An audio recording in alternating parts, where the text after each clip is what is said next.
Good morning, everyone. Good morning, Rabbi. We are learning Mishna Yevamos, Perek. Close the door. Close the door. They go like this. Then they do this. Perek Dalid, chapter 4, Mishnah Yud Beis, Mishnah 12. Okay. Hamachzer Grushasai. Now, some of these cases are not going to be Yevamos cases, but we'll see soon why it's here. Hamachzer Grushasai. Somebody who remarries the woman he divorced after she married somebody else. The Torah prohibits a person to remarry his wife after she marries somebody else. And he took her back anyway. And he married her. And now to do so is a lav. It's a prohibition. It's not a chi of karis or anything. She's not an erva. She's a lav. She's a prohibition. So amachzer gushasei, somebody who takes back his wife who had married somebody else in between after divorcing her. And now she got divorced from her second husband, or she was widowed from her second husband. Now allowed to take her back, and you did anyway. Somebody who marries the woman he did chalitza on, meaning his sister-in-law felt him for yibum, he did chalitza on her. Once you do chalitza on her, we derive from the Torah's words, you're not allowed to marry her anymore. Now, she is not an erva. If you were to marry her, it would not be like marrying your sister-in-law who there was never a mitzvah of yibum on. Once there's a mitzvah of yibum on her, it takes off the prohibition of your wife's brother. She will never be that erva again.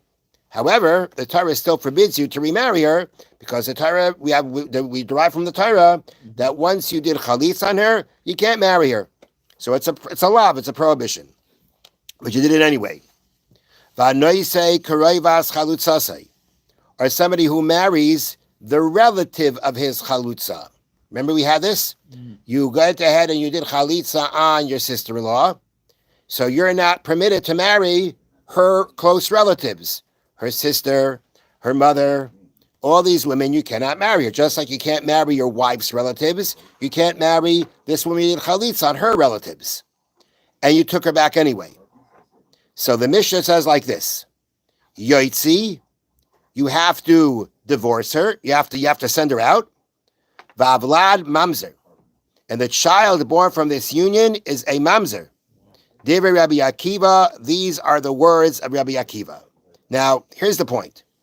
This is the opinion of Rabbi Akiva, which is again his opinion. We don't pass on like this opinion, but according to Rabbi Akiva holds the following. Rabbi Akiva holds, just one second. Right. According to Rabbi, we always assume that a woman who's an erva, right? If marrying her, habiting her with her would carry a punishment of death. If you try to make kedushin on her, it wouldn't work. Wouldn't work.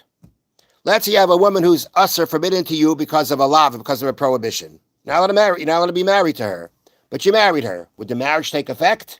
The answer is, we say yes.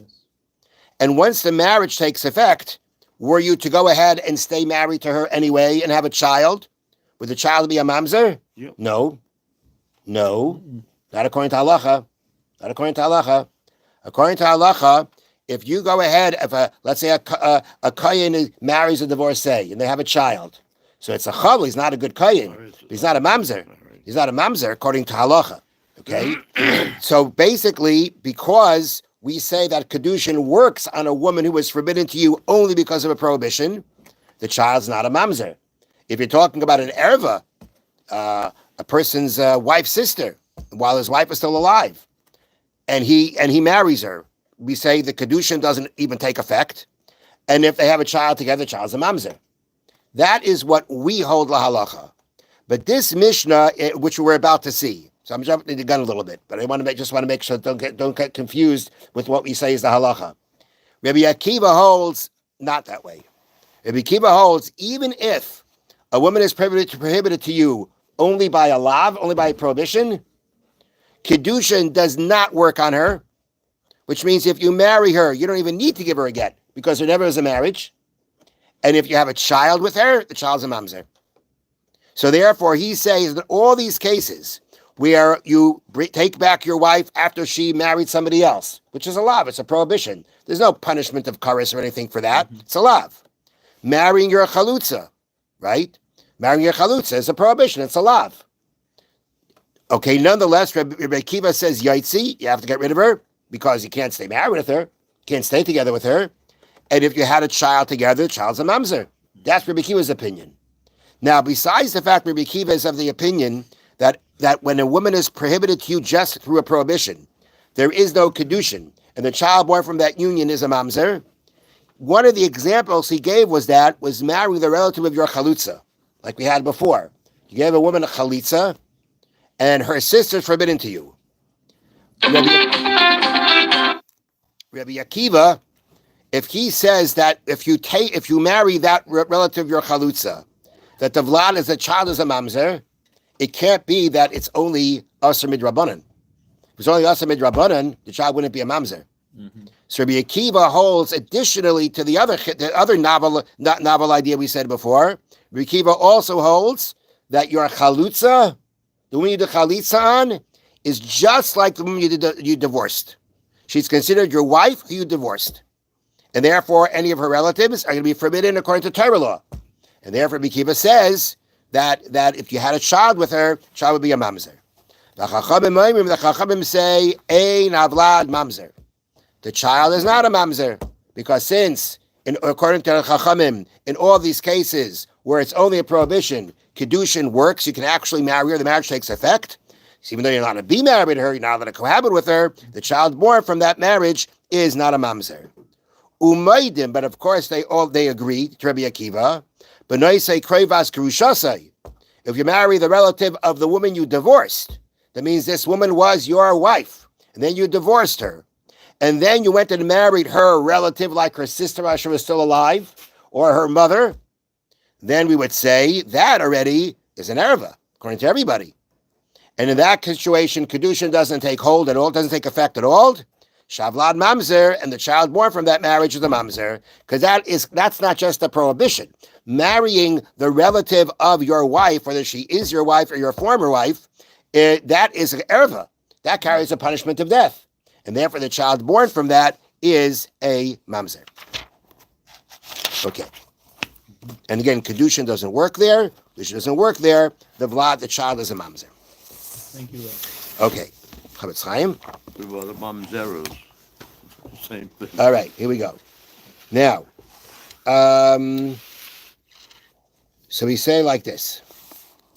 We just get the place here. Yeah, we did that. So he was just saying before that it's possible that you're hearing somebody say something, like say Lashon Hara, where you know the story is true, you know what happened, but the person is saying the Lashon Hara didn't judge the person favorably, didn't give him the benefit of the doubt. And when you hear this, you could give him the benefit of the doubt. That would be the way that you would come out, that if you had to listen to what he was saying, you couldn't get away. You could not believe what he said because you'll judge him favorably. You'll give him the benefit of the doubt. And then it won't be Lashon Hara. And if you don't give him the benefit of the doubt, so not only have you transgressed, according to many opinions, the mitzvah of B'tzedek Tishbed Amisecha, judge your friend in righteousness, give him the benefit of the doubt, you've accepted Lashon Hara. You've heard and accepted Lashon Hara. And this is even if the story being told, Lashon Hara being told, is being told on a person, a middle of the road person. That typically he tries to stay away from a sin, and sometimes he stumbles. And all the more so if the Lashon Hara is being said about a God-fearing person. On such a person, there is even a greater obligation of the benefit of the doubt. Because since he's a God-fearing person, his chazaka, his established status is righteous. So therefore, for him, for sure, you got to give him the benefit of the doubt. And if the Lashon Hara was about such a person, he didn't do so, it comes out that you, again, transgressed the obligation that was even greater in this case. And instead, he gives the person, doesn't give the person benefit of doubt. He judges the person negatively, and he agrees to what's being told, to this Lashon Hara being said. He certainly will be transgressing the prohibition of accepting Lashon Hara. Have a wonderful day. Good Chodesh Tov. Thank you very much.